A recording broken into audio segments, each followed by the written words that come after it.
আরে এরপর তো এটা ছিটকে খুলে যাবে। ট্র্যাজেডি নাটকে তো তাই হয় না। এরপর যা ঘটবা সব যেন কেমন যেন আপনি আপ ঘটে যায়। একটা আঙুল তোলারও দরকার পড়ে।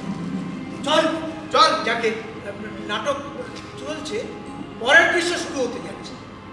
ছোট্ট আন্তিগণে জীবনে প্রথমবার সাবালক হতে পারছে। চল চল চল চল চল চল চল বলছি, চল চল।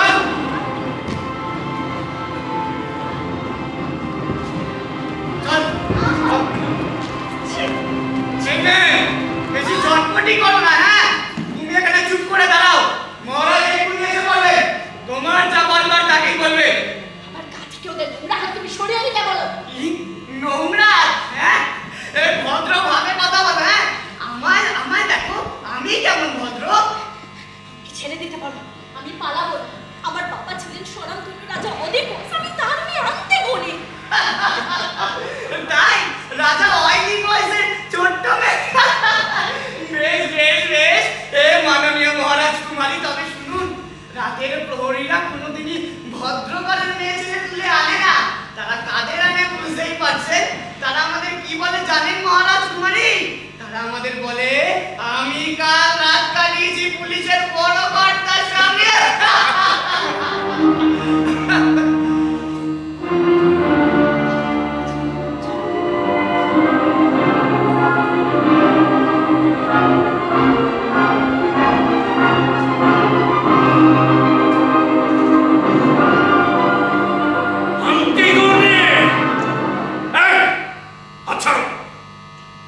আমি সেই প্রহরী মহারাজ। এবার আমরা সবাই এসেছি। মৃতদেহ পাহারা দিচ্ছে বদলি লোকেরা। আমি হুকুম দিয়েছিলাম বদলি প্রহরীরা ব্যারাকে ফিরে যাবে এবং সেখানে থাকবে। আমার হুকুম ছিল এই ব্যাপারে তোমরা কেউ মুখ খুলবে না। কেউ মুখ খোলেনি মহারাজ। কাক পক্ষীও জানে না। আমরা একে গ্রেফতার করেছি, তারপরে আপনার কাছে নিয়ে এসেছি, যেমনটা আপনি আমাদের বলেছিলেন। তোমাকে ওরা কোথায় দেখতে পেয়েছে? লাশের ঠিক পাশে। ভাই, মৃতদেহের পাশে তুমি কি করছো? কি করছিল মহারাজ? সেই জন্যই তো আপনার কাছে নিয়ে এসেছি। দু হাত দিয়ে মাটি আটকাচ্ছিল, তারপর মৃতদেহ আবার লাশ দিয়ে মৃতদেহ মাটি দিয়ে ঢেকে দেওয়ার চেষ্টা করছিল। তুমি যা বলছো তার মানে বলছো? মহারাজ, এদের সবাইকে জিজ্ঞেস করুন। আপনাকে সবটা জানিয়ে আমি ফিরে গেলাম। প্রথমেই লাশ থেকে আমি মাটি সরিয়ে দিই। রোদ উঠেছে, গন্ধ ছড়াচ্ছে। তারপর ওটাকে একটু ওপরে তুলে দিলাম, বাতাস পাইছে। তারপর আমার শরীরটা ঠিক ভালো লাগছিল। আমি ওর থেকে একটু তামাক পাতা চেয়ে নিলাম, চিববো বলি। ধন্যবাদ বলে ওটি মুখে গুঁজে যেই পিছন ঘুরেছি, অমনি দেখি ওই মেয়ে দু হাত দিয়ে মাটি আসছে। আমি ওর থেকে দৌড়ে গেলাম। ও আমাকে দেখলো, কিন্তু কোনো গ্রাহ্য করলো না। তারপর ওকে যখন চেপে ধরলাম, আমাকে আশ্রালো, কামড়ালো আর চিৎকার করে বলতে লাগলো, আমাকে ছেড়ে দাও, আমার কাজ এখনো শেষ হয়নি। ওরা ওর উপর থেকে মাটি সরিয়ে নিচ্ছে। যত তাড়াতাড়ি সম্ভব মাটিগুলো সরিয়ে দিলাম। তারপর বদলি লোককে ডেকে ওখানে পাহারায় দাঁড় করে দিলাম। ঠিক যা ঘটেছে তাই বললাম মহারাজ, এটাই সত্যি কথা। প্রথমবার মৃতদেহ ঢেকে দিয়েছিলে তুমি কাল রাতে? আমি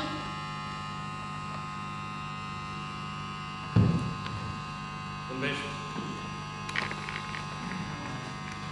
শোনো,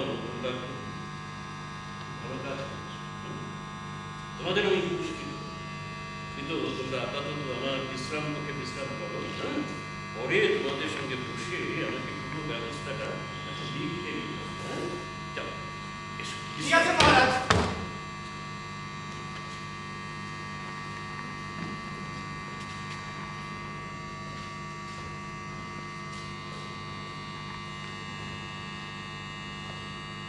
যা করতে গিয়েছিলে তা কাউকে বলেছে না।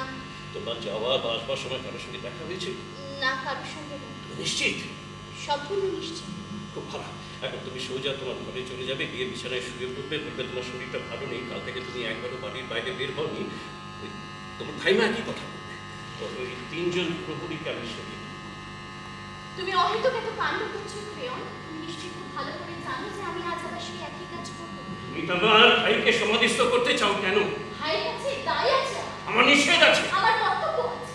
যাদের সমাধিস্থ করা সম্ভব হয় না, তাদের আত্মা চিরকাল কেবল ঘুরে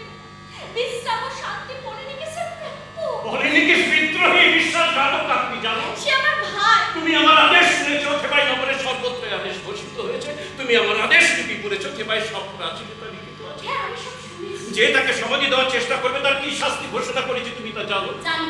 তোমার কি ধারণা অধিপাউসের কন্যা, অধিপাউসের অলৌকিক অহংকারের সন্তান দেশের সন্তান?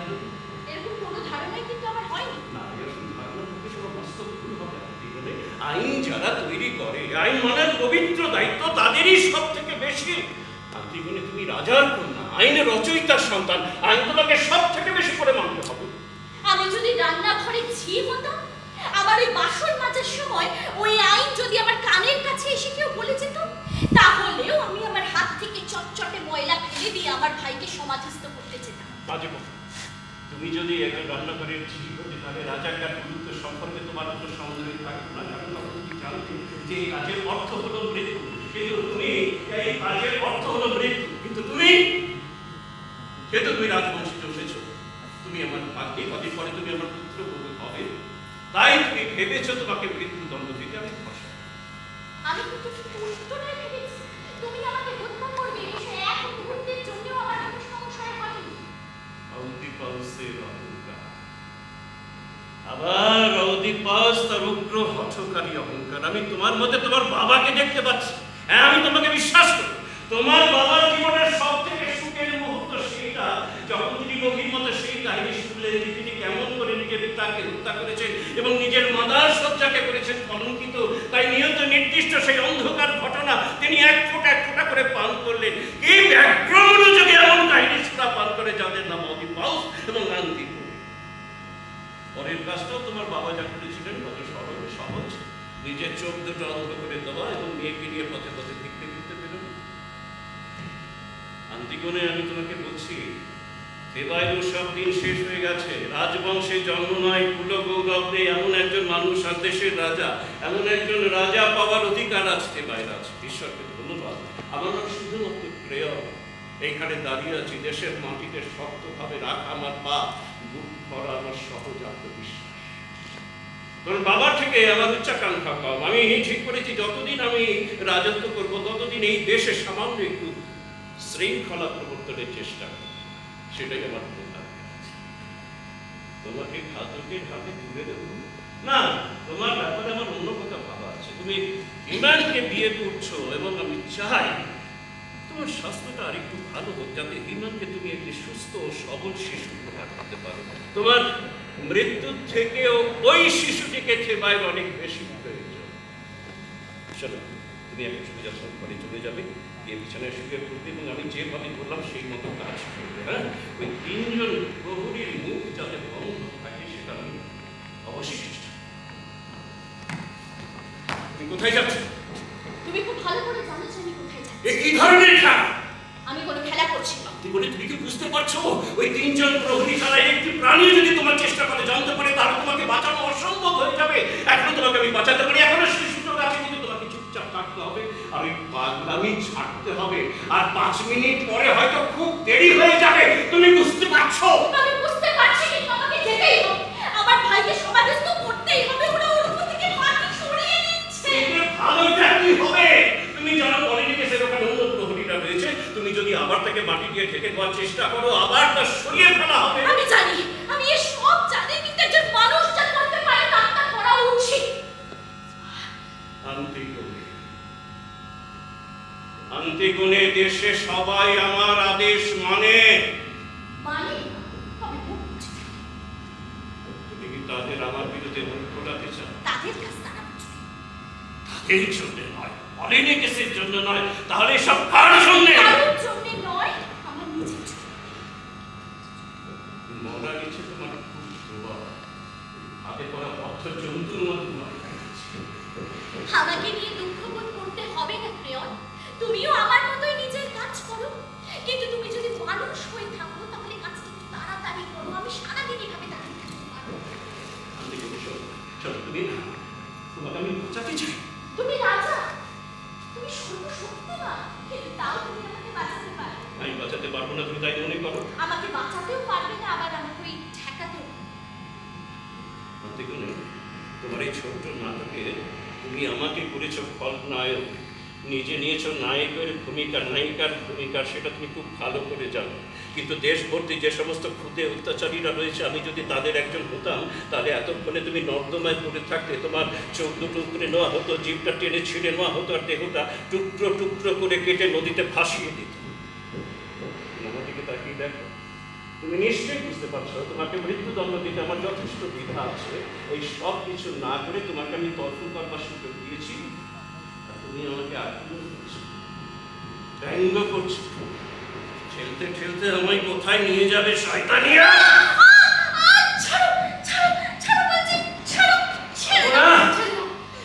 কথা বলাই আমার উচিত হয়নি, তোমরা থেকে এসব আবার শুরু করো। চলো, অন্তিকোণে আমি তোমার মামা হতে পারি, কিন্তু বিশেষ স্নেহশীল নয় আমাদের পরিবার। স্নেহশীল আমরা, মজাটা কোথায় তুমি পাচ্ছ? কোন জায়গায়? সর্বশক্তিমান রাজার মুখে থুতু দেওয়ার তোমার ক্ষমতা আছে, সেটা তুমি প্রমাণ করতে চাও। যে রাজা হত্যায় পিছপা নয়, তোমার মতো অসংখ্য মানুষকে যে রাজা হত্যা করেছে, কিন্তু যে রাজার এখনো এতটুকু কোমলতা আছে যে সে তোমাকে মৃত্যুর হাত থেকে রক্ষা করতে চায়, তার মুখে তুমি থুতু ছেটাতে চাও, তোমার ক্ষমতা প্রমাণ করতে চাও। এখন আমার হাত তুমি ভয়ঙ্কর জোরে মোচড়াচ্ছ, কিন্তু এখন আর আমার লাগছে না। তাও আমি তোমাকে বাঁচাবো। ঈশ্বর জানেন অসংখ্য কাজ করে রয়েছে, তোমার মতো একটা কীটের জন্য নষ্ট করবার মতো সময় আমার নেই। ঈশ্বর, এটা যদি শুধুমাত্র আমার ব্যাপার হতো তাহলে জনস্বাস্থ্যের কথা ভেবে অনেক আগেই তোমার ভাইকে আমি সমাধিস্থ করতাম। কিন্তু আমি যাদের শাসন করি সে নির্বোধিত লোকদের যদি বোঝাতে হয় কতখানি কত চাল, তাহলে আরো 1 মাস ওই দুর্গন্ধ নগরে থাকা দরকার। তোমার সঙ্গে আমি সম্পূর্ণ একমত, কিন্তু আমার পেশা আমাকে ভিন্ন হতে পারে, এবং এই পেশাটা কেন নেওয়া উচিত হয়েছিল কিনা সেটা নিয়ে অবশ্যই তর্ক হতে পারে, কিন্তু আমি যখন এই পেশাটা একবার গ্রহণ করেছি তখন আমি ঠিকভাবে পারব। একদিন ঘুম থেকে উঠে জানতে পারলাম আমি থেবাই না। ঈশ্বর জানেন, ক্ষমতা লাভের থেকে অন্য অনেক জিনিস আছে যেগুলো আমি খুব ভালোবাসি। হ্যাঁ, অবশ্যই বলা যেত, কিন্তু দেখো আমি একজন কারিগর, আমাকে একটা কাজ দেওয়া হয়েছে, কাজ থেকে পালিয়ে যায় তো অক্ষম ভীতু লোকেরা, আমি তো তা নই, তাই আমি বললাম হ্যাঁ। সেটা তোমার পক্ষে আরো খারাপ হতো। তোমার জায়গায় আমি থাকলে আমি বলতাম না। দোষের বা পাপের হলে আমি সবকিছুকে না বলতে পারি।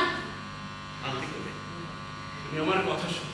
আমি শুনতে চাই, তাহলে আমাকে শুনতে হয়। আমি যদি শুনতে না চাই তাহলে কিন্তু আমাকে শুনতে হয় না। তুমি আমার কথা শেষ পর্যন্ত শুনছো, তুমি তোমার প্রভুকে ডাকছো না কেন? তোমার কথায় আমার মজা লাগছে। মজা নয়, আমার ভয়। হ্যাঁ, আমার কথায় তুমি ভয় পাচ্ছ, আর তাই তুমি আমার কথা শেষ পর্যন্ত শুনতে চাচ্ছ। সত্যি একজন ভীতু মানুষের চেয়ে খুশি আর কি আছে? ঠিক আছে, ঠিক আছে, আমি ভীত, তুমি খুশি। আমি ভীত যে তুমি চাইলে তোমাকে মৃত্যুদণ্ড দিতে হবে, কিন্তু আমি সেটা চাই না। আমার মুখ ভেঙে গেছে, আমার আঙুল দিয়ে রক্ত পড়ছে, আমার বাহুতে তোমার প্রহরী দিয়ে খাবার ছিল, কিন্তু তাও আজ আমি একজন সম্রাট। তাহলে আমাকে একটু করুণা করছো না কেন? দয়া করছো না কেন? তোমার ভাইয়ের মৃতদেহ জানলার নিচে পড়ছে, ভাইয়ের শান্তি শৃঙ্খলার জন্য সেটা কি যথেষ্ট নয়? আমার ছেলে তোমাকে ভালোবাসে, তার প্রাণটাও দাম হিসাবে যোগ করো না, যোগ করতে আমাকে বাধ্য করো না। আমি অনেক দাম দিয়েছি জীবনে। ঈশ্বরের দোহাই, তুমি কি আমাকে বোঝবার একটু চেষ্টা করবে না? আমি প্রাণ করে তোমাকে বোঝাবার চেষ্টা করছি। আমি এখানে বুঝতে আসি, আমি এখানে এসেছি না এই কথাটা বলতে। না বলাটা খুব সহজ। মৃত্যু নিশ্চিত জেনে না বলাটা খুব সহজ। যেখানে না বলার অর্থ মৃত্যু, সেখানে শুধু চুপচাপ বসে থাকা, অপেক্ষা করা, ওই একটি মাত্র কাজ শুরু করতে হয়। এগিয়ে গিয়ে বড় করে বাঁচো না। তুচ্ছ একটা বিষয় নিয়ে কেন এত বিতর্ক করছো? তুচ্ছ বিষয়? বুঝিয়ে বলছি কেন তুচ্ছ বিষয়। আচ্ছা আন্তিকোণে, তুমি কি জানো তুমি কি জন্য প্রাণ দিচ্ছ? তুমি কি সেই তুমি কি সেই নির্বোধ ভয়ঙ্কর কাহিনী জানো, যার জন্য তুমি নিজের নামটা রক্তের স্নান করে চিরকালের জন্য যুক্ত করে চলেছো? কি কাহিনী? দ্বিতীয় বেসবল বলেন তোমার ভাই, তোমার ধারণা তুমি জানো, কিন্তু আমি বলছি তুমি জানো না। আজ বিকেল বেলায় আমার মনে হচ্ছে ঘটনাটা জানার অধিকার আছে। তার আগে বলো, ভাইয়ের সম্পর্কে তোমার কি জানা আছে? ওরা বড় ছিল, আমার ছোট ছিল। হ্যাঁ, ওরা যখন সান্ধ্য পোশাকে বাড়ি ফিরত, খুব পান করতো, তখন তোমার সঙ্গে ওদের কোনোই সম্পর্ক ছিল না, সম্পর্ক ছিল না, কিন্তু তুমি ভাবতে ওরা কি চমৎকার। হ্যাঁ, একদিন খুব ভোরবেলা, তখন আমরা সবাই ঘুম থেকে উঠেছি, দেখলাম ওরা ফিরছে। অলিনিকেসকে খুব ক্লান্ত দেখাচ্ছিল, কিন্তু সন্ধ্যের পোশাকে ওকে চোখ চলচল করছে। ওকে দেখতে পেয়ে আমি লুকিয়ে বললাম, ও আমাকে দেখতে পেয়ে বলল, আন্টিগণে এনে তোর জন্য ফুল এনেছি। রাতে বাইরে থেকে ও আমার জন্য একটা কাগজের ফুল এনেছিল, সেইটাও আমাকে দিল। সেই ফুলটা এখনো তোমার কাছে আছে, তাই না? কাল রাতে তুমি যখন বাড়ি থেকে বের হচ্ছিলে, অনেকক্ষণ ফুলটার দিকে তাকিয়েছিলে, তাই না? তুমি কি করে জানলে? নটির ঘরের ফুল নিয়ে বেচারা তুমি কি জানো তোমার ভাই কিরকম লোক ছিল? যেমন লোকই থাক, তুমি এখন ওর সম্পর্কে খারাপ কথা। ও লোক হিসেবে ছিল সস্তা, নোংরা, পাকাশক্ত, ইনফিরিয়র। একদিন তোমার বাবা অলিম্পাসের সঙ্গে বসে গল্প করছিল। অলিম্পিক্স জুয়ায় প্রচুর টাকা হেরে তোমার বাবার কাছে এলো টাকা